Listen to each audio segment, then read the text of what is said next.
13 सितंबर को 30 सितंबर को हम क्या मनाते हैं? International translation day. ट्रांसलेशन मतलब जानते हो क्या होता है? ट्रांसलेशन माने अरे हिंदी अंग्रेजी ट्रांसलेशन करते हो ना? ट्रांसलेशन का मतलब क्या होता है? अनुवाद। अनुवाद। जैसे मान लो कि कोई जापान का व्यक्ति ताजमहल देखने आया है ना, और उसको दिखाने वाले 2-3 लोग थे। एक को बहुत अच्छा ताजमहल के बारे में जानकारी थी, लेकिन सिर्फ उसको हिंदी आता था, है ना? तो उसे वो जापानी व्यक्ति सुनना चाहेगा क्योंकि उसे हिंदी समझ ही नहीं आएगी, है ना? और एक दूसरा गाइड था, उसको इंग्लिश आती थी, हिंदी भी आती थी, इंग्लिश भी आती थी, है ना? लेकिन जापानी व्यक्ति को अपनी भाषा आती थी, जापान का लैंग्वेज आता था, और इंग्लिश हल्का फुल्का आता था, ठीक है? तो वो मुझसे सुनना चाहेगा? अगर कोई ऑप्शन ना रहे तो सुनना चाहेगा, ठीक है? और एक तीसरा गाइड था, उसे जापानी भी आती थी, इंग्लिश भी आती थी, हिंदी भी आती थी, है ना? तो वो क्या करता था, उसको जापानी भाषा में सुनाता था। तो किसको सुनना पसंद करेगा? जापानी भाषा में, है ना? तो अनुवादक या ट्रांसलेटर उनको कहा जाता है जो एक भाषा से दूसरी भाषा में अनुवाद कर सके, ठीक है? ट्रांसलेट कर सके, उनको ही हम ट्रांसलेटर्स कहते हैं, ठीक है? आजकल तो गूगल पे भी आ गया है ऐप कि हमें कोई चीज हिंदी में लिखा है उसको हम स्कैन करके भेजते हैं, बोलते हैं ट्रांसलेट इन इंग्लिश, तो इंग्लिश में लिख के आ जाता है। ट्रांसलेट की असमिया में लिख के आ जाता है। तो क्या ये गूगल अपने आप कर लेता है? कैसे करता है गूगल?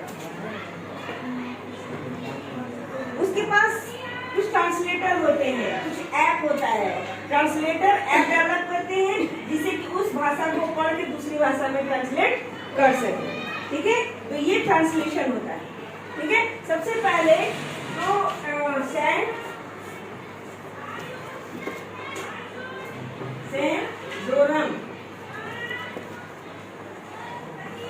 सेंट जेरोम जो थे, ये 400 ईस्वी में 400 AD, है ना?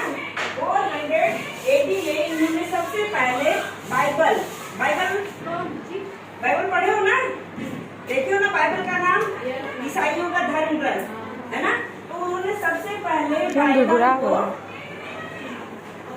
ट्रांसलेट किया था, ठीक है? तो इन्हीं की डेथ एनिवर्सरी पे, मतलब आज के दिन 30 सितंबर को उनकी मृत्यु हुई थी, ठीक है? इसीलिए 30 सितंबर को हम लोग इंटरनेशनल ट्रांसलेशन डे मनाते हैं, ठीक है? और भारत में ट्रांसलेशन का इतिहास कब से पता होता है? ये 1100 ईस्वी से, 1100 ईस्वी, आज से 900 साल पहले ट्रांसलेशन शुरू हुआ, ठीक है? जो हमारी पुस्तकें हैं, वेद, पुराण, गीता, है ना? जो पुरानी पुस्तकें हैं वो सब किसमें थी? संस्कृत भाषा में, है ना? और संस्कृत भाषा जो है सभी को नहीं आती है, तो अगर हमें वेद पढ़ना है तो हम संस्कृत नहीं पढ़ सकते हैं, तो कैसे पढ़ेंगे? ट्रांसलेटेड बुक्स जो हिंदी में है, अंग्रेजी में है, बहुत सारी भाषाओं में, विदेशी भाषाओं में ट्रांसलेट किया गया है ताकि हर किसी के पास उसका ज्ञान पहुंच सके, ठीक है? इसीलिए मेनली इनकी डेथ एनिवर्सरी को हम लोग world translation day, international translation day के रूप में